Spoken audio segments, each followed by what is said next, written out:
Assalamualaikum warahmatullahi wabarakatuh. Alhamdulillahirrabbilalamin. Wabihi nasta'inu ala umuri dunya waddin. Wassalatu wassalamu ala asrofil anbiya'i wal mursalin wa ala alihi washabihi ajmain, amma ba'du.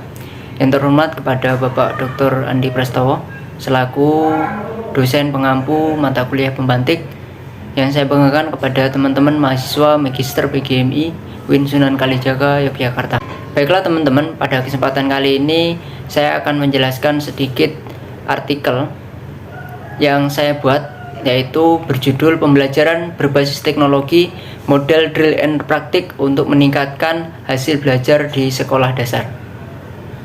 Perkembangan ilmu pengetahuan dan teknologi telah membawa perubahan hampir di semua aspek manusia, termasuk dalam pendidikan formal.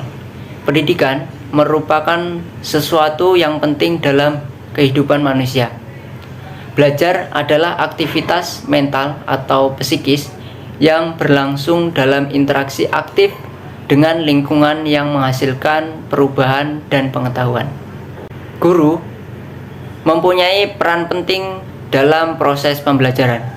Sebagai pendidik, seorang guru harus mempunyai keterampilan untuk menarik perhatian peserta didik serta memudahkan peserta didik untuk memahami materi yang disampaikan. Guru sebagai pendidik telah dipersiapkan secara formal dalam lembaga pendidikan. Metode mengajar adalah cara yang digunakan guru dalam mengadakan hubungan dengan peserta didik pada saat berlangsungnya pembelajaran.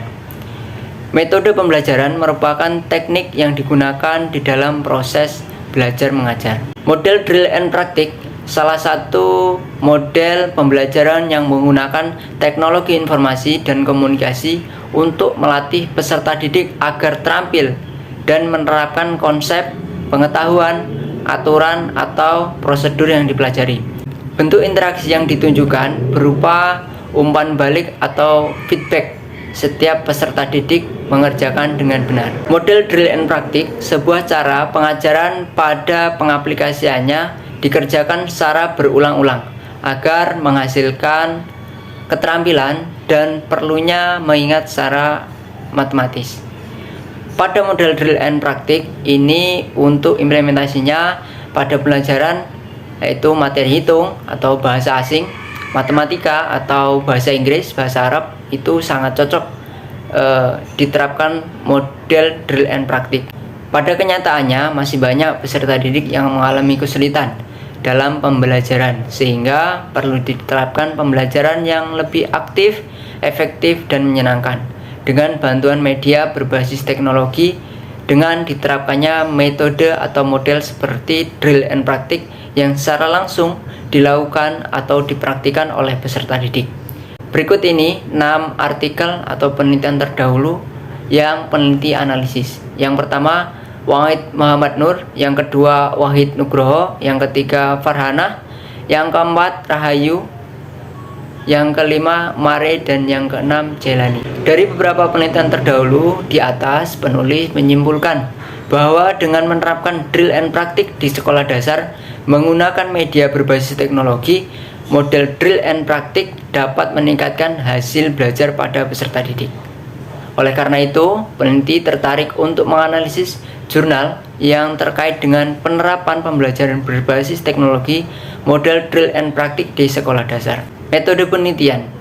Pada kali ini peneliti menggunakan metode penelitian kualitatif dengan teknik penelitian studi kepustakaan, pengumpulan data studi pustaka melalui artikel ilmiah, jurnal, buku, dan lain sebagainya. Teknik analisis data yaitu pengumpulan data, reduksi data, penyajian data, serta penarikan kesimpulan dan verifikasi. Hasil dan pembahasan. Hasil belajar. Faktor yang mempengaruhi hasil belajar ialah fasilitas belajar. Fasilitas belajar bertujuan untuk mewadai kegiatan belajar peserta didik mencapai tujuan pendidikan. Yang dinamakan fasilitas belajar seperti halnya sarana prasarana dalam sekolah itu disebut fasilitas belajar. Metode mengajar ialah suatu pengetahuan tentang cara-cara mengajar yang dipergunakan oleh guru atau instruktur. Itu media ataupun metode. Kelebihan dari model drill and practice yang pertama, pengertian peserta didik lebih luas melalui latihan yang berulang-ulang. Yang kedua, peserta didik siap menggunakan keterampilan karena sudah dibiasakan. Yang ketiga, dalam waktu yang sudah tidak lama, peserta didik dapat memperoleh pengetahuan dan keterampilan yang diperlukan. Yang keempat, peserta didik memperoleh pengetahuan praktis dan siap pakai, mahir dan lancar. Dan yang kelima, menumbuhkan kebiasaan belajar secara kontinu, disiplin, melatih diri, dan belajar mandiri. Selain kelebihan, model drill and practice ini juga ada kekurangan, yaitu ada 8 kekurangan dalam model drill and practice. Yang pertama, peserta didik cenderung belajar secara mekanis. Yang kedua, dapat menyebabkan kebosanan jika dalam model drill and practice ini tidak ada inovasi-inovasi baru dari guru. Yang ketiga, mematikan kreasi peserta didik. Yang keempat, menimbulkan verbalisme. Yang kelima, peserta didik dapat statis dalam menyesuaikan dengan situasi lingkungan. Yang keenam, membentuk kebiasaan yang kaku.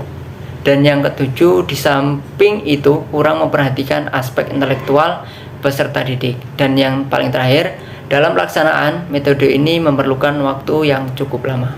Nah, dari beberapa penyampaian di atas, peneliti menyimpulkan bahwa metode drill and practice atau latihan merupakan suatu metode yang dalam pembelajarannya melakukan kegiatan-kegiatan secara berulang dan kontinu dengan tujuan untuk menguasai kemampuan daya ingat atau keterampilan tertentu sehingga tujuan pembelajaran akan tercapai. Dalam implementasinya, metode drill and practice dengan kelebihannya menjadikan peserta didik mendapat pengaruh yang lebih baik untuk meningkatkan kemampuannya sehingga peserta didik menjadi lebih terampil baik dari segi kognitif, efektif, dan psikomotorik. Namun, hambatan-hambatan yang terjadi pun tidak bisa kita abaikan. Beberapa hambatan saat mengimplementasikan metode drill and practice yaitu menghambat perkembangan kemampuan inisiatif peserta didik, terbentuknya kebiasaan-kebiasaan yang kaku dan tidak fleksibel, timbul verbalisme, dan timbul rasa bosan dan jenuh. Untuk itu, guru harus mengimplementasikan metode drill and practice dengan cara yang menyenangkan, misalnya melalui media berbasis teknologi, game, atau dipadukan dengan metode-metode lainnya. Mungkin cukup itu yang dapat saya sampaikan. Semoga teman-teman bisa memahami apa yang saya sampaikan. Kurang lebihnya saya mohon maaf. Saya Heri, wallahul muwaffiq ila aqwamit thoriq. Wassalamualaikum warahmatullahi wabarakatuh.